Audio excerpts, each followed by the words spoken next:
All right, we're talking infinite banking today. About to save you guys a ton of money, I think. Devin Burr in the building, my man.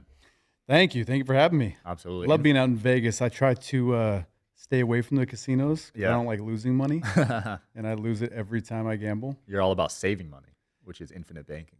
Saving money, but also spending it at the exact same time. It's such a crazy thing. Most people think you either do one or the other. Mm. You save your money or you spend it. You save your money or you invest it. You spend it or you invest it. You can't do both, Mhm. right? Infinite banking allows you to do both. You save your money, but then you can also spend it. Mm. You can also invest it. So you figure if you're saving money and it's growing and you're investing it and it's growing, you're growing your money in two places at the same time. So the typical person just has a checking account, maybe a savings account. Walk me through the difference with infinite banking. It's kind of the same thing. I mean, think about a checking account or a savings account. You deposit money into the account and then you can go use the money right away, right? The difference is with a checking or savings, you get 0.06% growth. Yeah. That's the average. There's no protection against lawsuits or judgments. So if you get sued, someone can just take that money. Mm. But that's what we've been taught to do is we've been taught to put our money in the bank because we can go use it right away. Yeah. But with infinite banking, it's the same thing. You put your money into a place where you can go get it right away. You can use it right away. It's liquid. It's protected against lawsuits and judgments. So if you've got millions of dollars here and someone tries to sue you, they can't touch it. Wow. It's a private contract between you and the account. So can't be touched. So it's safer than a checking or savings account. Instead of it growing at 0.06%, it grows on average around 5 to 6%, tax free. So you figure without taxes, you're actually making around 8 to 9% if you were getting taxed. Once that tax is gone, you're at around 5 to 6. Right. So 5 to 6 without taxes is kind of like making 8 to 9, right? Yeah. And you can go use that money and still not interrupt the compound growth.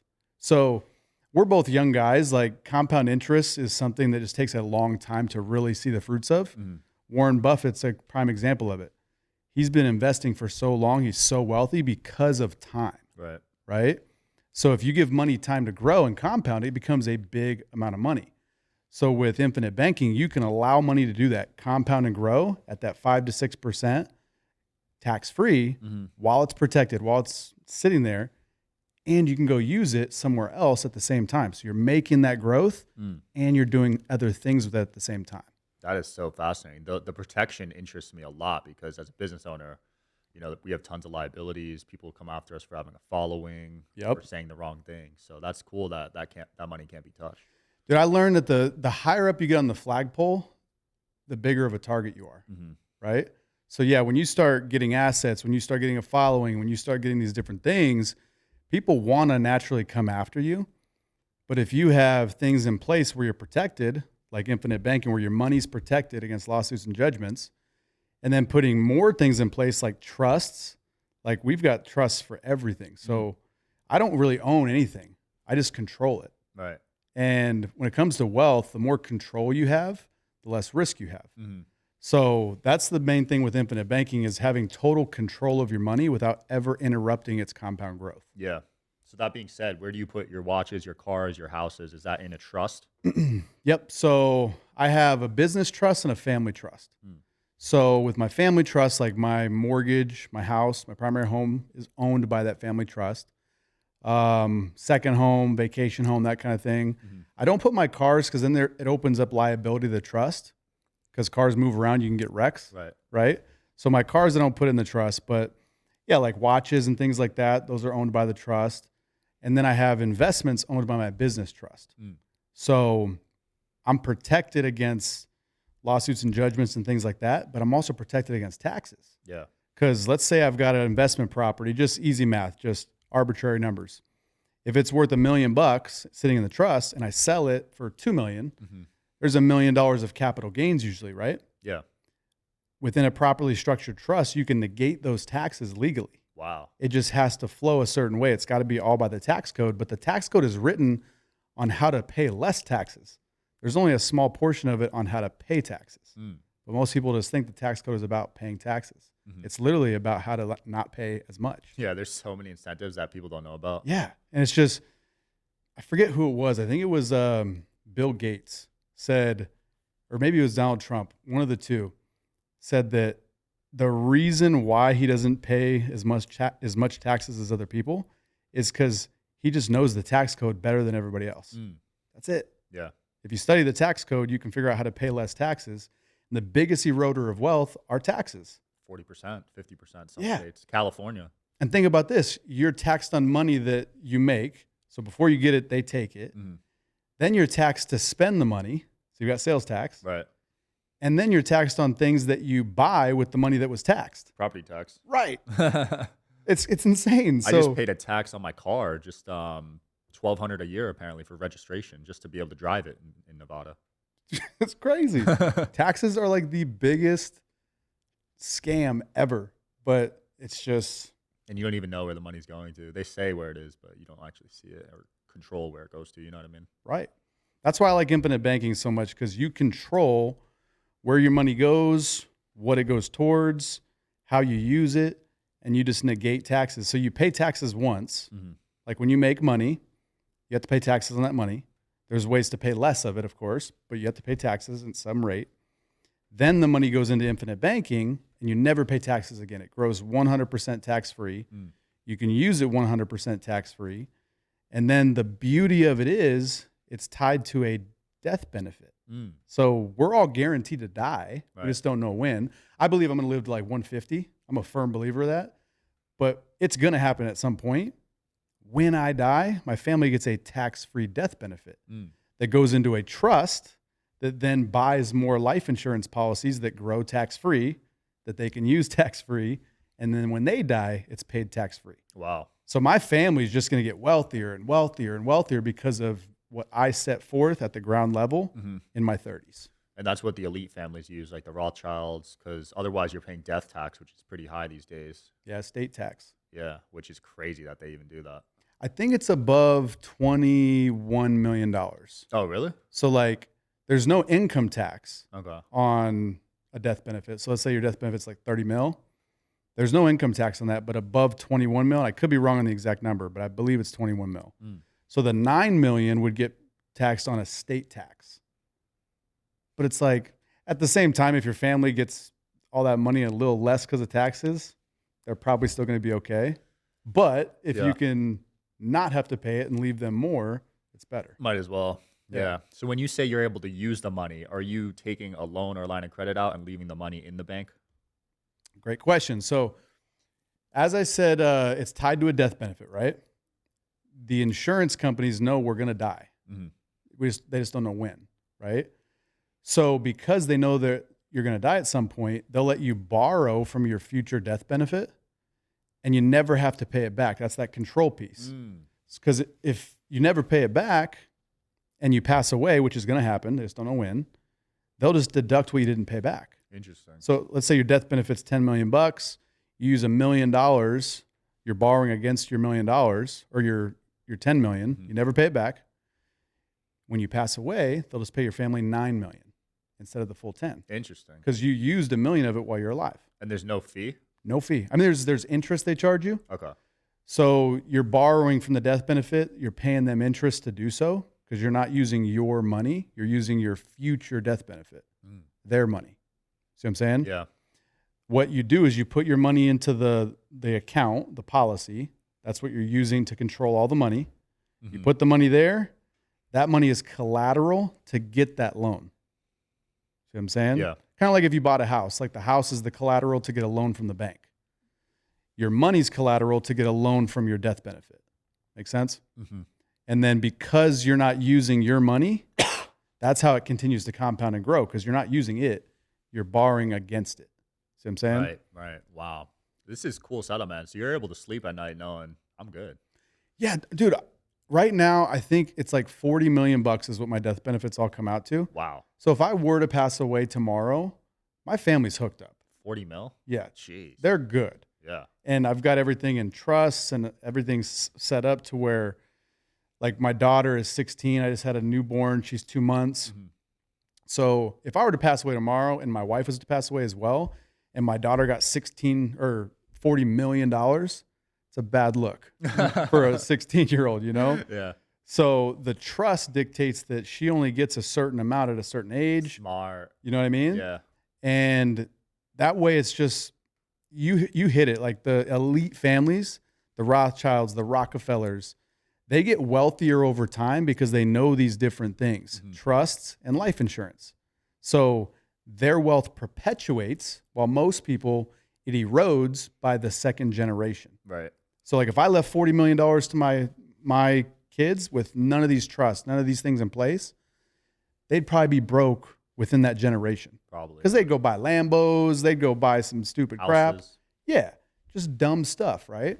Because they don't know how to control the money. They don't know how to multiply it. They don't know how to protect it. Yeah. But what I've set forward, now it's like the trust dictates how it's going to be spent. So now my family can't go broke because they have to abide by the trust. You know what I mean? I love that. And a lot of parents, I feel like they die with that uncertainty of leaving nothing or little for their children. Yep. But with this structure, you know, you did everything you could. Yep. Yeah, like my dad, he wanted to retire this year. I actually retired my dad, which was like the coolest feeling ever. That's awesome. Being able to retire him. And his big thing was like, I want to leave this house to you kids. So he's on a 15-year mortgage. It's like the dumbest thing you can do, in my opinion. Pay your home off really slow. Don't pay it off fast, because then you're trapping money in the equity. You can't use it unless you get a refinance or an equity line. Right. So you like the 30-year mortgage better? Yeah, pay it off really slow. Put as little down as possible. But he wanted to like pay this house off so when they pass away, they can give something to us kids. We don't want the house. We're just going to sell it to get the equity. Right. You know what I mean? So I told him, I'm like, Dad, do a reverse mortgage. Your balance will slowly go up, but you've got no payment. Enjoy your like life while you're alive. And since the balance slowly goes up, so does the value. You see what I'm saying? Yeah. So like when you pass away, there's still going to be equity for us kids, but you can enjoy your life while you're alive. Right. You know what I'm saying? So it's just cool to learn these things. And then I wish my parents taught me it, but I'm teaching them, which is just cool. And then I can retire my parents is a good feeling. That must be a great feeling, man. Yeah, my parents were immigrants, but they just worked and saved their whole lives. Where from? My dad was from Ireland. Mom was from China. Okay. Yeah. Mom used to scrub floors in the kitchen, didn't speak English, came here with $20, dude. Really? Yeah, isn't that crazy? Wow. When? She was just out of college. Wow. Yeah, and she became high up sales for a company called Ericsson. I don't know if you heard of them. And this was out in Vegas? She moved to somewhere in the West at first. Then I grew up in Jersey. Got it. Yeah. Okay. But it was interesting, man. But being able to grow up in immigrant household, I attribute a lot of my success to that, to be honest. That's what you hear is like the immigrant mindset, where like just the American dream is something that's still real, I think right? so. It really is. And you know how like the American dream started, right? No, actually. So back in the day, like the American dream was to come here and be an entrepreneur, run your own business, you know, make it. And that changed when the Rockefellers and all these big families needed more employees. So they indoctrinated the modern schooling system, right? So you'd have people going into schools to become employees. So they were pumping out more employees to build their companies. You know, the oil industry, and I forget the other big name back then. But that was the American dream. Everyone was going to be entrepreneurs. Right. Now the American dream is get a good job, go to school, get good grades, save in a 401k, dumbest thing you can do, and hopefully have enough money to retire when you're 60 years old. Yeah. That's the American dream now. It's changed, and I hope it reverts back to the old one you mentioned. Probably never will, because I think there's people pulling strings at the top. Yeah. But That's a whole nother conversation. 100%. I'm glad you talked about the retirement account. My account used to tell me to contribute to the IRA and whatever, and I'm like, I don't even know if I'm going to live to 65, dude. Like, Right. just being honest. And also, by the time I get there, me spending money at that age won't feel the same as it does now. You know what I mean? Yeah. It'd be more about giving it to my family at that age, I feel like, than spending it on myself. Well, if you really stop and think about like a retirement account, at its core, it's really, really stupid. Most people it's what we're taught, so we do it. But really think about what it is. If you think about like a 401k, you're giving up control of the money now to have access to it later, right? When is money worth the most? Now. Now. Inflation erodes its buying power. So like, let's say I'm 38, almost 39. So if I put in a 401k, I'm giving up control for 20 years. Mm-hmm. That the dollar is going to be worth so much less in 20 years. So I'm giving up control of being able to use it now when it's worth the most, to use it later when it's worth less. Stupid. I'm told to do it because I can take a tax deduction. So don't pay taxes now when you know what they are, to pay them later when you have no idea. Right. Do taxes go up or down? Up. So it's like, don't pay them now, pay them later when they'll probably be higher. Yeah. Don't use the money now when it's worth the most, use it later when it's worth less. It's the dumbest thing ever. Yeah. It's so dumb, but like, it's what we're taught. And once you like try to change someone's like mindset, it's the hardest thing you can do, because they've been taught one thing. There's a quote by Will Rogers. It's the biggest problem in America is not what people don't know. It's what they think they know. That just ain't so. Wow. That's deep. Yeah, because people are so programmed at this point. Years of programming. It's ridiculous. Public education system, the news, God knows what else. But yeah, it's pretty bad. Yeah, so to break that is tough. I'm lucky and blessed that I broke like the shackles of the modern like financial system and all that when I was 34. So kind of late in the game, but I'm almost 39. So in less than 4 or 5 years, I went from having a net worth of about 200 grand, making like 117 a year, to now up over 6 mil net worth and making about 2 mil a year. Incredible. So it's like, you can do a lot once you know what to do, but then the most important thing is to just do it. Right. You know what I mean? Like, yeah. If you know what to do, but you don't do it, it's not worth anything. Yeah. You know? Absolutely. So walk me through that process at 34. What triggered this mindset shift for you? Oh man, I was at work and I was making, like I said, about 117. I think it was my last year there. That was 2019. And working my tail off. I'm just working and working and working. I got no time to enjoy anything. What was the job? It was mortgages. Okay. So I was doing refinances for Rocket Mortgage. Great company. I don't have anything against them, but just the fact that they controlled everything. So again, the more control you have, the less risk you have. So I had no control because they could just change a comp plan the next day, which they did all the time. Right. And I'm like, well, crap, now I'm going to make less. And if I make more, then I get taxed more because of bracket creep. I just started getting to a point where I'm like, I feel like such a prisoner on a long leash, because I could work from home. That was like the freedom they gave me, but I just felt trapped. And then I started seeing people like, I always liked those shows like Flip or Flop, people doing flips on houses. And I had some friends in real estate. We talked about it. A few like Pace Morby, Jamil Damji, people out in Arizona. Yeah. And I'm like, I think I could do that. So I just did a ride along one time and I fell in love with it. So this was October of 2019. I locked up my first real estate contract and I walked into Rocket Mortgage the next day and I quit. You ever seen that episode of the Chappelle Show when he knocks up Oprah Winfrey? No, I didn't see it actually. Oh, it's great. Yeah. He like knocks up Oprah and he walks into his job the next day and he's like, I quit. What's gotten into you, Dave? It's not what's gotten into me. It's what's gotten into Oprah.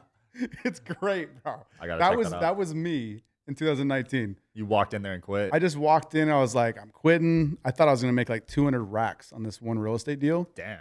So I'm like, I'm quitting. Why would I stay when I'm going to double my income almost on one deal? Yeah. Let me spend all my time getting these deals. I didn't make 200 grand, nothing close. I learned so much though, dude. I was getting kicked in the teeth left and right. And by March of 2020, when COVID hit, I had done 8 real estate deals, 0 marketing. Wow. So I was keeping all the money. Is this wholesale? Wholesale, flips, and then my last name is Burr, B-U-R-R. Yeah. And there's a method of real estate, the Burr method. So it's buy, renovate, rent, refinance, repeat. It's a way to keep properties and build wealth and cash flow and all that. I'm like, my name is Mr. Burr. How about I become Mr. Burr? So then I made the chain, I made hats, I made shirts. I started like branding myself as Mr. Burr and then started doing those, holding on to properties, building wealth. The market appreciated like crazy in Phoenix. So I had a bunch of net worth tied up in the equity. I sold off the properties. Now I had all this capital. I could start like really playing with money, deploying it in different things, private lending, infinite banking, and just started multiplying money. And the cool thing is you're saving a lot, because a lot of people make money, but 40% goes to IRS. But Right. you figured out a way to save 40% basically. I'm saving everything. Yeah. Because think about it. When you use infinite banking, at its core, it's a forced savings vehicle. That's what it is. Because think about like an investment, you can lose money or make money, right? With infinite banking, it's a life insurance policy. Life insurance is guaranteed to grow. So there's no risk. It's literally a savings vehicle that's guaranteed to grow. Right. So it's always going to grow and you're going to save the money. It's going to become more. So I put all of my money towards it. I've got 13 policies. Wow. So all my money goes there. And then since it's going there, I'm saving all of it. It's all growing, guaranteed. And then I just use it to go do my investments. So like, let's say I save into a policy, easy math, $100,000. Let's say it grows at 5%. That made me $5,000 tax-free, right? If I can take that same 100,000 and lend it to you, let's say at 15%, that's what I lend at. That made me 15,000, right? So I made 5 over here, 15 over here. That's 20,000. Wow. Right? All it took me to do it was 5% control cost. Because remember, you're borrowing from the death benefit. So if they charge me 5%, which is what it is, I turned 5% or 5,000 into 20,000. That's a 400% cash on cash return. Incredible. In a year. And that's if you just do one deal. So what I'm doing is when that money comes back that I'm lending out, the interest, I take it and reinvest it. So now I'm just multiplying the money. It just keeps cycling through the system. Yeah. And that's how I've been able to build so much in the last few years. And money is a compounding thing. Knowledge is a compounding thing. The more you learn, the more it compounds on itself. So as I start learning more and utilizing it, the wealth just keeps growing. Incredible. And you can lend at 10, 15% these days to hard money lenders. All day long. Yeah, especially guys in real estate, because they know they'll make a quick flip and make that back. Yep. So I'm lending at 15 first lien position with a personal guarantee. So there's like no risk. Wow. Yeah, if you have the lien, then you own the property, right? If they don't pay you. Yeah, so you really can't lose. Because worst case scenario, you get a house. Yeah, and that's worst case for them. It's best case for me. You know what I mean? Yeah, because the house is probably worth more. Because, yeah, like let's say they do all the work, they fix it up, but then they stop making the payments to me. Now I've got a almost fully renovated house for, let's say I put $100,000 down. That's what I let them use. So yeah, dude, lending is like the best thing ever. Wow. If you can do it correctly, in my opinion, it's the only way to get true passive income. Lending. Yeah. Yeah, because people say passive income, but it's like you're not actually passive. You know what I mean? Real estate's far from passive. Far. Dude, I've owned Airbnbs. That's what I did a lot of in real estate. And oh my God. A lot of headaches. Oh, bro. Complaints. Like I would get tenants that were like, "Where's the thermostat?" That's so annoying. It's like the question. I'm just like, it's this circular thing on the wall, about eye level, and like they couldn't find it. It was like it's the craziest thing, dude. Yeah. So you got to clean the house. You got God knows people having parties sometimes. yeah, so my cleaners have found some gnarly stuff. Yeah. Like throw up in like the washing machine. Just people are savages. Yeah, no, they are, man. But I'm glad you're at the point now where you're just making money with ease. Yeah, I don't own much more real estate anymore. On the Airbnb side, I own one. I think with rates dropping this next year, property values are going to increase. So I'm probably going to unload that property this year. But now I'm transitioning over to multi-units. Yeah. So we just bought a 22 unit out of Birmingham, Alabama. Did you do subject to on it? No. So I just used the Burr method. Okay. And I just used my policies to do it. Wow. So I put the down payment. It was $200,000 from a life insurance policy. So that $200,000 is still compounding in the policy. It's still there making money. So you're making money 2 ways. Twice. Technically 3 times. And that's what banks do. Banks do it all the time. Yeah. If you think about a bank, when you deposit money in the bank, it doesn't sit there. They lend it out. Yeah. But first they put it into life insurance policies. Banks own, it's called BOLI, bank-owned life insurance. They own more whole life insurance than all their buildings and land combined. Wow. Billions and billions and billions of dollars. Why would they do that? Is it because they're stupid? They know something we don't, right? Rich, yeah. So they're putting the money there so that it compounds and grows guaranteed. Then they borrow against it and lend it out to you on a car, you on a house, on a boat, student loan, whatever it is. You pay that loan back with interest while they're making money in the policy at the same time. Wow. So they can't lose even if you don't pay back the loan. No. That is crazy. And the way they're getting the policy is nuts. They're just insuring their employees. So next time you go into a bank, look around and see how many vice presidents there are. Is there a lot? Everyone's a vice president at a bank. They promote these people to vice president and give them like a fully paid up life insurance policy. Yeah. Say, here, you don't got to pay a penny into this life insurance policy. If you pass away when working here, your family gets 50 grand, 100 grand, whatever it is. How much is that policy actually for? $1 million, $2 million, $3 million? So if you pass away, they do pay your family 50 grand, whatever it is, but they keep the rest. Wow. So they're making money off you dying. Yeah, basically. So they could probably be real shady and start like plugging some people off, but the life insurance company's smart. They'd look into it and make sure that it was, you know what I mean? Yeah. So, wow, that is insane. So basically you're saying owning a bank is just a money printer. yeah, for the most part. But that's what I love about infinite banking is like you're doing the same thing as a bank does. You in an essence own a bank. You own a banking system. You treat money the same way banks do. Think about what a bank does. When you put your money on deposit, they have to pay you to keep it there, right? They pay you a little bit of interest, but then they take it and lend it out and make more, right? They're keeping the difference. So let's say they pay you 1%. I know they don't, but let's just say they do. Yeah. They pay you 1% and then they lend it out for, let's say, 5%. They're keeping 4%. Wow. Right? It's the same thing with infinite banking. You're borrowing from a policy, so you're paying them, but as long as you can take it and go make more than what you're borrowing it for, you're doing exactly what the bank does. Yeah. You're keeping the spread, but you're doing it in a place that's guaranteed to grow. It'll never stop growing. Yeah. And if that's the case, that means every single year you can always borrow more. Wow. It's like if your house was guaranteed to go up in value, you could always borrow more from your equity line. But houses go up and down, right? Yeah. Life insurance does one thing only, just goes up. That's brilliant, man. Because I've taken out personal loans, car loans, 10, 20% interest. But with this method, you don't have to pay interest.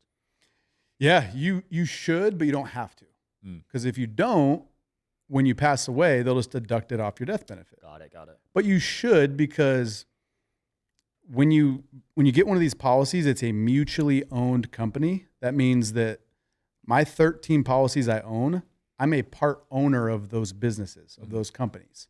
So when they're profitable, they share those profits with me in a dividend. See what I'm saying? Yeah. So it makes sense for me to pay my interest to them because that's helping them be profitable. And plus I can write it off as a tax deduction. So like, let's say I owe 10 grand in interest for using the money throughout the year. I just write a $10,000 check from my business bank account and I can write that off as a tax deduction because it's a business expense. Wow. See what I'm saying? Yeah. And then it helps the company be more profitable. When they're more profitable, I get a bigger dividend, which I can then use tax-free. Brilliant. See what I'm saying? Love this stuff, man. Where can people watching this learn how to set this up, and where can people find out more about you? So you guys can check me out on social media. The biggest one is my Instagram. It's Mr. So MR_Burr, B with 4 R's. So BRRRR.